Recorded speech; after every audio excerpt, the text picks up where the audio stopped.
Nelson Mandela, Nelson Mandela, Nelson Mandela, hauna yo tonali.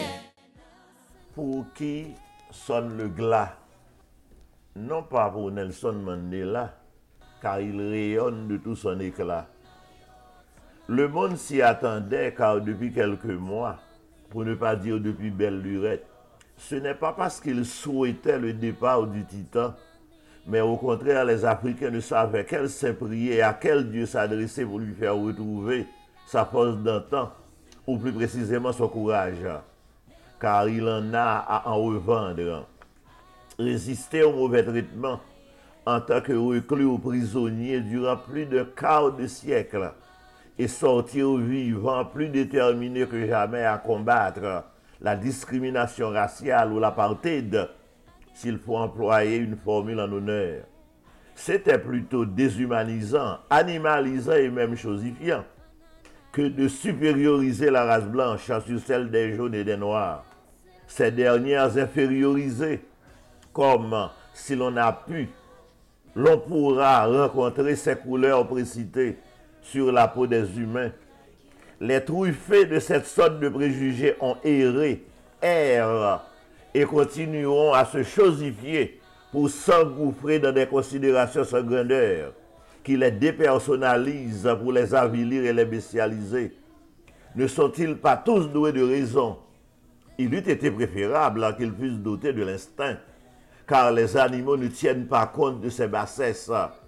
Dès lors, l'on comprend mal de tels comportements insensés dénués d'aménité. Nelson Mandela s'est élevé au-dessus de ces querelles, indigne des humains, pour prêcher la réconciliation par le pardon ou par l'utilisation de l'âme non tranchante de la non-violence, à savoir la clémence ou le pardon. À n'en pas douter, la vengeance perpétue la violence, génératrice de destruction, de déstabilisation aux dépens des uns et des autres, au détriment des dérivés de l'éternité, qui ne se comportent pas comme des créés à l'image de Dieu et à sa ressemblance pour notre malheur. La violence empêche d'enterrer la hache de guerre au profit du rameau d'olivier pour contrecarrer la paix, la concorde, l'entente, l'union, la convergence. La clémence prêchée par Mandela est à même d'engendrer la compréhension mutuelle au sein des États et entre eux.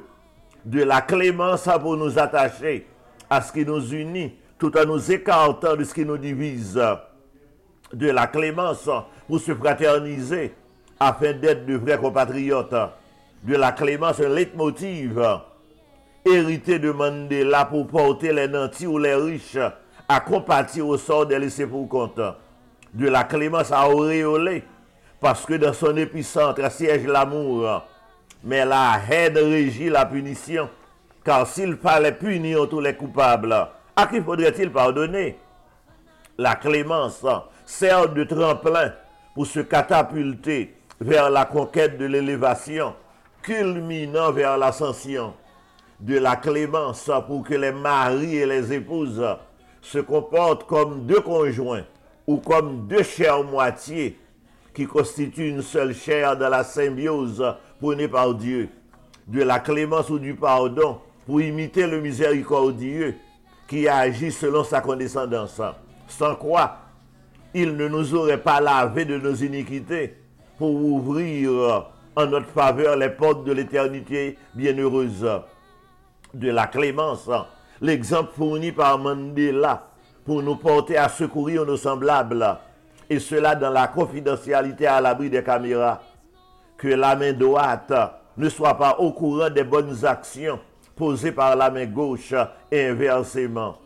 De la clémence pour porter les érudits ou les savants à inculquer le pain de l'instruction aux analphabètes, leurs frères à part entière, qui n'ont pas eu l'opportunité heureuse de limer leur cervelle au rudiment du savoir, car son partage la croît en produisant un quotient plus élevé que la dividende. De la clémence pour mieux se comprendre et s'entraider dans la communion en vue de l'avancement. Un tel échantillon d'humanité, pourquoi le pleurer? Il a si bien rempli sa journée que tout un chacun aimerait contrefaire sa conduite, car limité, c'est opté pour s'auréoler de la couronne de la renommée, sertie d'émeraude et de rubis. La valeur n'est pas extrinsèque, mais intrinsèque. Une preuve palpable, tangible, irréfragable, que la vraie valeur, à l'instar de Mandela, est dans la serviabilité comme vertu cardinale, qui peut habiter n'importe qui à partir de choix méticuleux entre le passager et le durable. Mandela eut la perspicacité de s'abaisser dans le pardon pour désassorder ses bourreaux. Il leur a pardonné et les a invités à diriger avec lui. Quand l'offensé pardonne à l'offenseur, celui-ci est étonné et s'apprête à pardonner à ceux qui l'auront offensé. Si la pratique du pardon se propageait, le monde deviendrait un havre de paix. Il n'y aurait pas tant d'exactions, d'humiliations pour ravaler les faibles, et ceux qui sont dans le besoin ne seraient pas expatriés ou refoulés, car les richesses ne sont pas nôtres, mais appartiennent de préférence aux propriétaires par excellence. Le pardon est à même de changer le statu quo par son fluide, rutilant de pensées positives qui répandent le baume de réconfort en essuyant les pleurs des déshérités, car la vie est de courte durée, même si l'on atteint l'âge de 95 ans, qui ne sont rien à côté du temps qui est l'éternité. Rivalisons sur le giron de l'aménité, et l'aisance sera l'apanage de la majorité pour déboucher au radieux matin de l'éternité, à l'instar de Nelson Mandela, qui demeure bien vivant par son rayonnement spirituel sur l'humanité de sa totalité. Un titan de sa trempe, en debout de l'immortalité, pour qu'il sonne le glas, non pas pour Mandela, car il rayonne de tout son éclat. Il est beaucoup plus vivant qu'avant, une preuve palpable que l'Éternel confère la notoriété qui honore à quiconque selon son dessein ou sa volonté. C'est parce qu'il n'était pas blanc, mais noir, qu'il brille de mille feux. Il n'en est rien. La valeur réside de sa capacité à pardonner. La valeur réside de sa capacité à se réconcilier, à donner l'accolade à ceux qui vous ont lésés, à prier pour la conversion de ceux qui vous persécutent, à souhaiter leur repentir et à y travailler avec zèle.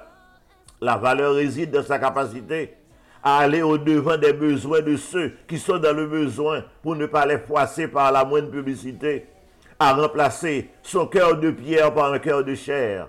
La valeur consiste à se sentir léger, non seulement dans son âme et dans son esprit, mais aussi dans son corps par la pratique de la charité.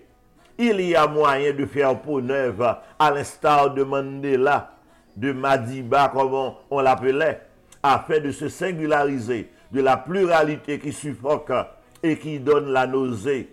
Calquons notre conduite sur la sienne et nous étonnons le monde dans sa sphère d'action. Êtes-vous un patron qui exploitait ses ouvriers? Dites-vous bien que les biens mal acquis par l'exploitation ne vous empêcheront nullement d'opérer le grand voyage. À ce moment, vous retournerez à la terre de la nudité comme vous étiez venu. À quoi bon continuer à bâtir votre prospérité virtuelle sur l'accentuation de la pauvreté? Il vaut mieux faire volte-face pour allouer un salaire rémunérateur à vos employés. Ainsi vous œuvrez en vue de la réconciliation dérivée de la doctrine de Mandela. Elle repose sur l'amour de tous et de chacun pour enrayer l'exploitation sous toutes ses formes, pour soudoyer la loi du talion qui se lit ainsi, œil pour œil, dent pour dent, qui alimente l'aversion ou la haine, afin d'être toujours à couteau tiré. Stimuler le pardon au lieu de la punition, une loi universelle pour lubrifier les relations humaines, afin de les rendre cordiales. Qu'elles soient appliquées au prix d'efforts surhumains pour empêcher la dégénérescence, afin de faciliter par le fait même l'entente. Qu'il en soit ainsi, selon la positivité de l'éternité.